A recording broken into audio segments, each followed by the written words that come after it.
Hey everybody, it is 10:30, so we are going to go ahead and get started. I am a local expert with QuickBooks and I specialize in Intuit Field Service Management. I'm an independent qualified solutions provider with QuickBooks, and I do specialize in Intuit Field Service Management. So if you are interested in making a purchase, please contact us directly because we do give away our time for free in the hopes that you contact us directly and purchase using us. We would place the order directly through Intuit, and you would be billed through Intuit. So here's our information right up on the screen. You can also find us on QuickBooks' national website, quickbooks.corrigo.com/local experts. I am the third website down, so feel free to visit us there as well. I'll put our information back up on the screen towards the end of the presentation. All right, so today we are just going to be focusing on talking about just the standard workflow with Intuit Field Service Management and how that gets back into QuickBooks. And then we're also just going to be touching on the flags as well. If you do have a question throughout the presentation, please feel free to chat in your question and we can answer it as soon as we can get the time to get to it. So I'm going to start on my customer tab, and I'm going to choose a customer, and I'm just going to start a new work order. This is the section, this is the first section of the work order where you can actually edit the information of the customer as well. So everybody is in listen only mode. So if you do have a question, you have to chat it into the chat box, and then we can get to it as soon as we do have time. All right, so I'm going to go ahead and proceed to the next step.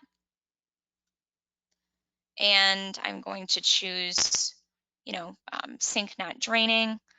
And below here is the site service, and you can see all of this service history by just opening up any of these work orders. Okay, so today's, let's schedule it for today. And we can see we've got one other work order on the board here. Okay, and now I'm going to go ahead and finish the work order. I'm going to now share my tablet on the screen. I'm using an iPad today.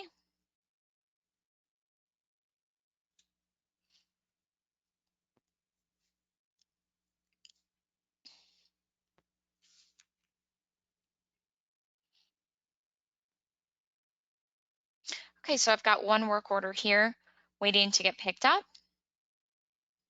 I'm going to go ahead and start the work. And you can call the customer to let them know you're on the way. You can click on the customer and get directions.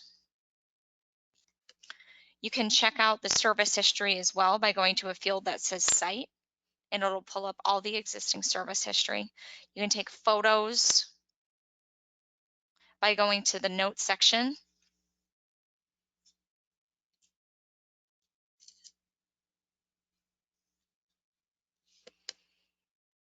Okay, so now I'm going to go ahead and complete this work order.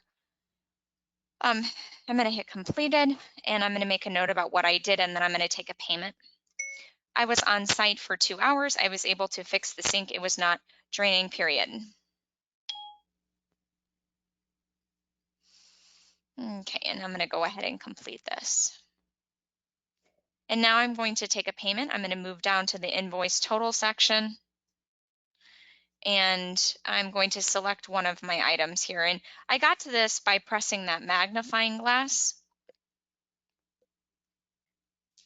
Okay, so now I'm going to go ahead and get a payment.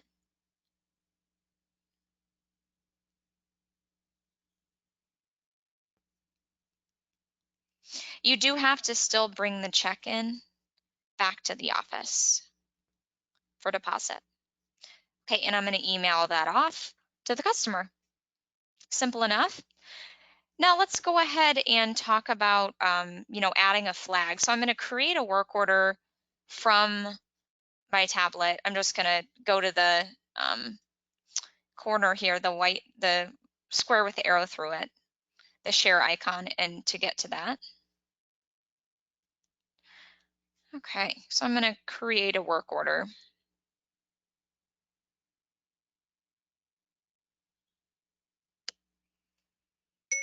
Master bedroom. Okay, so I'm going to save this work order. I'm going to pick up and start it. And now I've realized that I can't finish it because I need to, well, I can actually, I'm going to go ahead and complete it, but I'm going to have to make a return trip because of something, because of another service repair that this customer has associated with the sink. I fixed the clog in the master bedroom, but I still need to make a return trip to finish off this job period. So I'm going to complete this, and then I'm going to come back here and I'm going to set a flag, and I'm going to say return trip needed. I need to come back with a snake to finish off this job period. Okay, so now you can see there from the confirmation that I set a flag. So if you come down here to completed, you can see that a return trip is needed. At this point, I did take a payment in the field. So if you are using QuickBooks Online, that invoice will move right over when you do take a payment.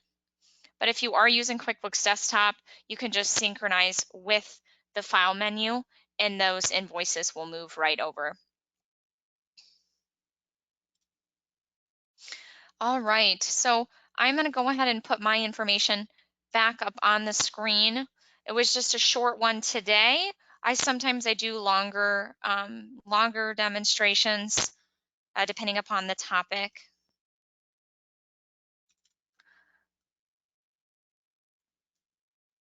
So this is the pricing. Just wanted to go over it.